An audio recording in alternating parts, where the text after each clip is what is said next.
D Hey, neckbeards. what's up everyone? This is Walter Fate, and I'm still alive, and I'm back here to make some videos. Today we're covering stories about neckbeards again.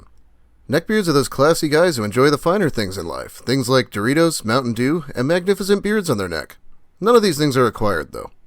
If we're talking about them, it probably means they're trying to hit on someone. Anyway, let's just get started with more Reddit neckbeard stories. These stories are from Reddit Tales of Neckbeards, unless I say otherwise. This first one actually especially made me cringe, so I wanted to cover it. The Saga of a Neckbeard St. Patrick's Day. Okay, so I just found this sub a few days ago, but man do I have a lifetime of stories for it. I am something of a nerd myself, and I love D&D. D&D groups are great places to find friends, make enemies, and attract neckbeards. This story is from when I was in college, so it's give or take 12 years old. The players, Sam and Gilly, a married couple that I shared a house with. I had been friends with Gilly since we were in grade school, before I moved away. Arya, another friend of mine, Sam and Gillies, who shared the house. Ramsey, our neckbeard, either graduated or a fifth-year senior. I never figured this out.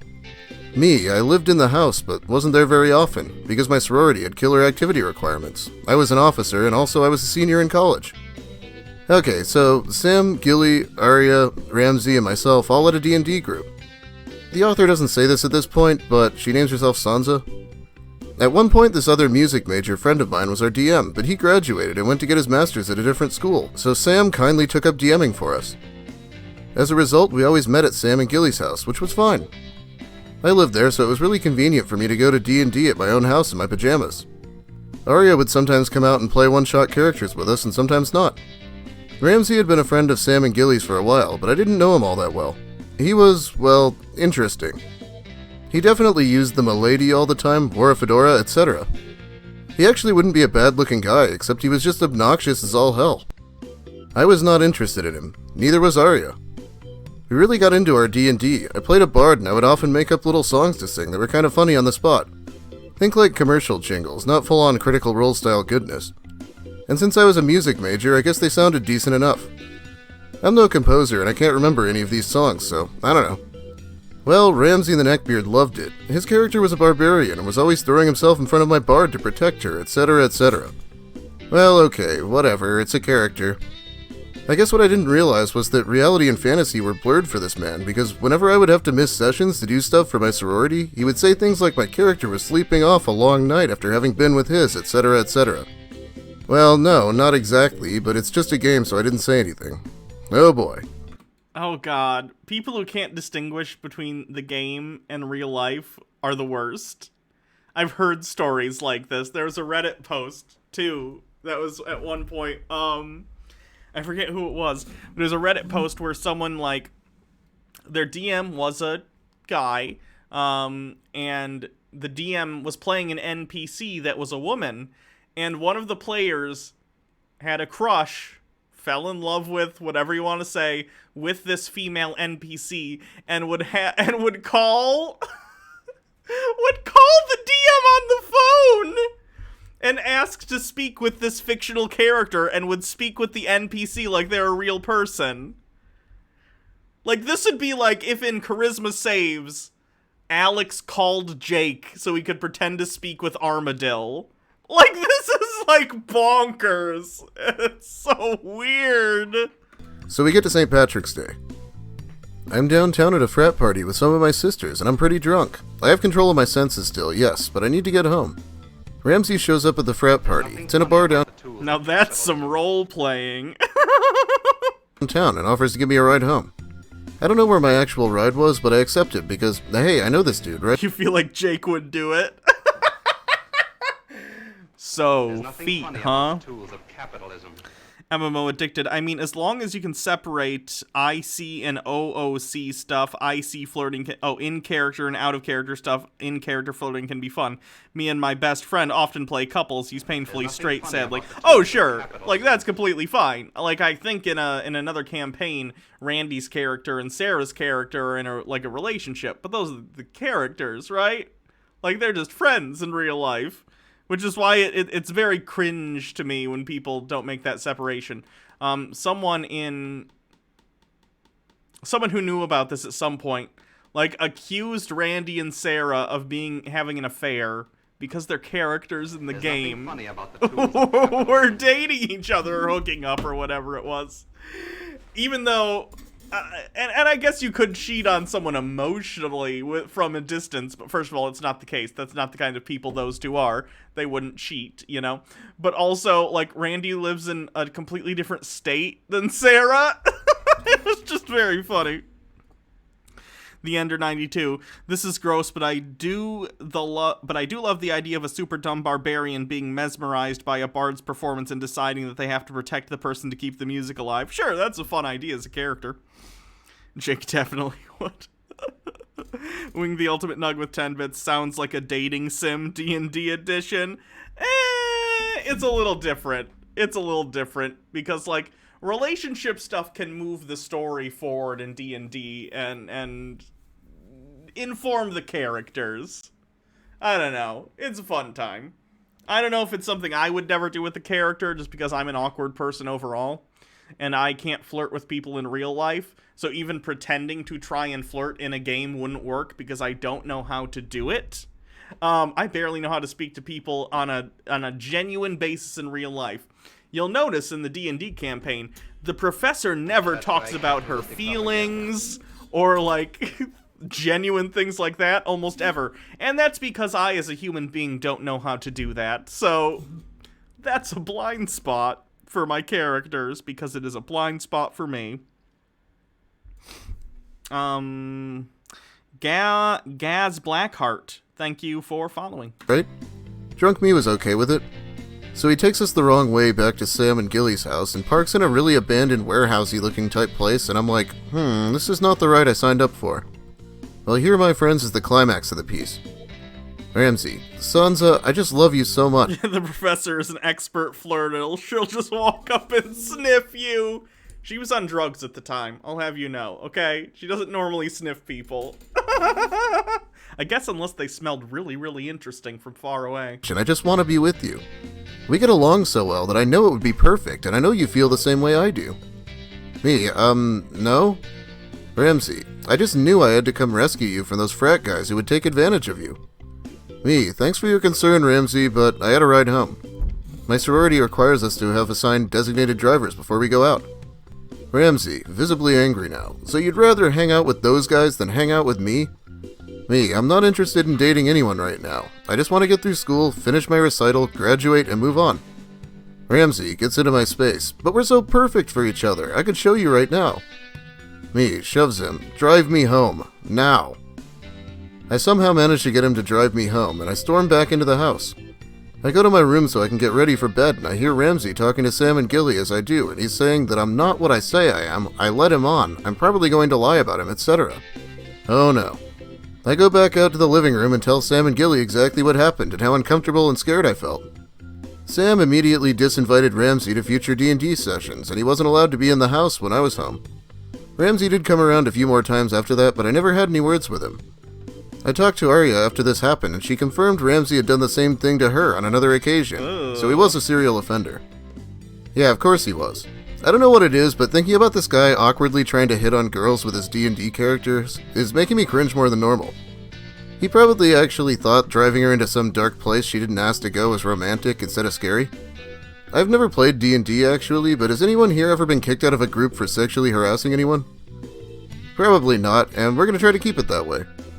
Okay, the next story was actually posted in my Discord the other day, and it covers a very short relationship, but this guy just sounds so obnoxious that I can't take it. I just got here, and I have a nice neckbeard/nice guy story. This is fairly recent, and it might have a quite anticlimactic ending. So I'm a 14-year-old girl, almost finished with my freshman year of high school. The neckbeard/nice guy in question is 17 years old, and he's in his sophomore year.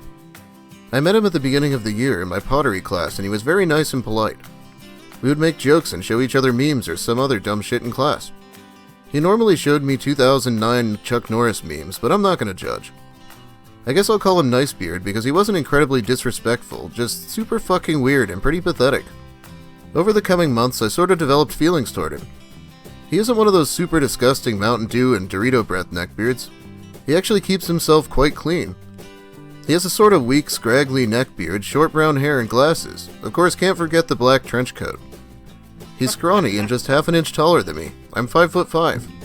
In I believe late December or early January, I added him on Facebook. Yes, Facebook. We started messaging each other, and on one particular cold and snowy day, he ended up asking me out in a very awkward way. We were having a battle to see who the biggest nerd was, and we started changing each other's nicknames. He changed my nickname to Goddess of the Nerd Realm. Oh no. I didn't know what to hit him back with, so Dustin00 says, I have a D&D group that's half women. The number of guys we've had to eject. What is wrong with people? Everyone, it's just a game. Just come and play the game and don't be a creep. Ah! I stole his idea and changed his nickname to God of the Nerd Realm. This was a very bad idea. He said, so if I'm a god and you're a goddess, does that mean we're in a relationship? And I didn't know if he was being serious or not. I thought he was trying to be funny. I asked my sister to help out and I ended up saying yes. I kinda wanted to be with him, but at the same time I had this odd feeling in my gut. Thus began our 5-hour-long relationship. For the first hour or so, we talked about music.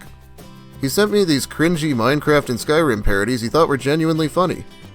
He asked what I thought about them, and I didn't want to hurt his feelings, so I just said they were pretty cool. Daddy Sume, I flirt with everyone, though. Probably shouldn't do that. For the next hour or so, he got a little bit weird. He talked about our future home. I'm really into horror movies. You can probably guess my favorite based on my profile picture. A while back he told me about how he watched all the Purge movies, which I don't like all too much. He told me he wasn't even scared and that there was not enough blood, I'm guessing to impress me or look cool. He's very squeamish. Anyway, NB started talking about our future home, saying we can move into a haunted asylum together and live happily, milady. It was fucking weird considering we had just started this relationship. The whole time he kept saying, I love you so much. For the next 3 hours or so, he talked about Skyrim and anime. I was so bored and cringing really hard. At around 8 p.m. I told him I was going to take a shower and that I would be back. Of course it was an excuse to get away from him. I got out of the shower and looked at my messages. NB had spammed 32 heart emojis. He chose the blue one because he knows it's my favorite color. I told him very weirded out, thanks for the hearts. He told me he took a shower along with me. Almost like we were taking a shower together. Ew. He sent me a picture of himself. It was just his face and his shoulders. I could tell he was shirtless. He said, does this distract you? To which I replied, yeah, very. But not in the sense he was thinking of. He sent me another picture and lowered the camera a bit. Oh no! I changed the subject very fast because I was very weirded out. In the pictures, he had the creepiest fucking smile. It is literally burned into my brain. The vast majority of people do not want unsolicited naked pictures. It depends on the context, okay? Here's my experience and my feelings, okay? I think there's probably a bigger proportion of men who would be open to this, receiving naked pictures from women. Women, however, on the whole, don't want random naked pictures of you. Pretty simple. So as a rule, I think it's good to just set a rule for the world. Don't send someone naked pictures of yourself or any sort of like picture along those lines unless they are specifically requested. And even then, don't put your face in them. He spammed heart stickers For identification purposes. So people can't blackmail you or put it on a site where you'll be identified or something. and in response I sent some business She said she was 14. Yes, he was 17 and she was 14. fish stickers. He sent a few more I love yous, then I told him I was very tired and needed his. You would never send a pic ever, just not smart. Yeah, I'm with you on that one at this point. Andrew Dickerson, his eyes are so dark, they have no soul in them. They're like the eyes of a shark, the eyes of a predator, the eyes of evil. Sleep. It was only around 8:30 and I thought he was catching on to my lies, so I told him I had stayed up way too late the other night and really needed sleep. He let me go, but not after some extra creepy asterisks. Plus, even if someone else doesn't reveal it, you might end up in like a which Chris is Captain America? Chris Evans? Chris Evans did like a thing recently where he was screen sharing and he was swiping through his phone on a stream. And there was a picture of Captain America's penis. So, it's just not a good idea to hold on to that kind of thing. You never know. Boop's nose. I realized I needed to get out of this relationship, fast. The next morning I told him I wanted to call off the relationship. He asked why, so I gave him some bullshit like, I guess I just don't want a relationship right now. He kept sending me, why? At one point I just quit answering because he was clearly looking for some attention or some shit. I got back on my phone later to see about 20 whys spammed and a picture of an anime character with gears in their head. It was very edgy and very cringy. Some time passes and he messages me a simple hello. I don't see the point in ghosting him. Daddy Sume, I always delete mine after I send them. I mean, they're still out there though. Someone has them. So I say hi back. He asks how I'm doing, to which I reply, I'm good, how about you? He says good. Then he swiftly and casually says, I miss dating you. Alongside that fucking edgy anime picture again. Ugh. Bro, we dated for 5 hours. I ended up ghosting him again. Some more time passes, and he messages me again with a very lovely and unexpected hello. Like the dumbass I am, I answer. After a moment of talking, I send this picture of a trash bag with legs to start a conversation. Like the hilarious person I am, I say, haha, look, it's me. NB replies with, no, you are this, and he sends this anime chick with devil horns, who just happens to have ginormous flopping tits that are sweaty and oily. Once again, you guessed So charming. it, I ghosted him. He replied, I'm sorry if I hurt you about 15 times, and once again, that cringy-ass anime character with gears in their head. I'm gonna try to find those pics later. You may be asking why I haven't blocked him yet. My answer is I don't even know. I end up having to go back to school and we have block scheduling, so that very day I had pottery as my first hour. I sit next to NB and things are fine. No mention of that awful relationship. He started to poke me in the stomach. I told him to stop and he asked why. He kept poking me and I didn't really want to make a huge scene, so I swat him away. At which point he poked my thigh. He slid his finger up my thigh and I have never felt more creeped out and disgusted. Bad touch. I swatted him away again and he grabbed my thigh with his whole hand. No. I swatted him away once again. He finally quit. He said, you should have given me a chance. I'm a nice guy. Again, I need to say, I'm only 14. Can we start, like, teaching people that when this happens, you immediately go, hey! Someone! This person is touching me! That'd be great. I'm a freshman. He's 17 and he's a sophomore. He's supposed to be a junior. This guy who's almost an adult is grabbing my thigh. The age difference is part of the reason I wanted to leave him in the first place. Plus, he's a humongous weirdo. And I also have to say I'm not confident when it comes to my looks and my weight. When he was poking my stomach and giggling like a little girl, I was very unhappy as it was kind of like him pointing out one of my biggest insecurities. I was kind of surprised when NB said he wanted to start a relationship in the first place. I always thought neckbeards went after chicks who looked like lollies. Short, petite, and cute. I am none of those. I am overweight and I am not cute. My voice is also very monotone and I'm not very girly. He still tries getting all close to my face, poking me and whispering in my ear, very creepily. But I plan on ditching his ass as soon as summer break comes along. She should talk to someone at the school administration to get that to stop. I know this story was long and probably boring, but I hope you guys somewhat enjoyed it. Just my neckbeard tale. Until next time. Okay, so first off, people tell me every time, Walter, a 3-year age difference in high school. Teach people to respect boundaries. See, I feel like we do, to an extent. I agree, we could increase it, that's for sure. But, like, I feel like for people like this, shame is, like, one of the only things that would possibly work. Telling everyone else, hey, this guy's touching me! Why is he touching me? And getting everyone to look at him. I feel like that, I don't know, how else do you teach someone like that other than immediate social shame? High school actually isn't that much. Yeah, I know, the age difference has nothing to do with why I use this story. The guy just sounds insanely annoying and immature, even considering it's high school. I know you like horror movies, let's just move to a haunted asylum together somehow, even though you know I'm a goddamn coward in real life. Honestly, even just saying I love you once in the first 5 hours is way over the top, but this guy was about 1,000 times worse than that. He pulled a Ted Mosby. Anyway.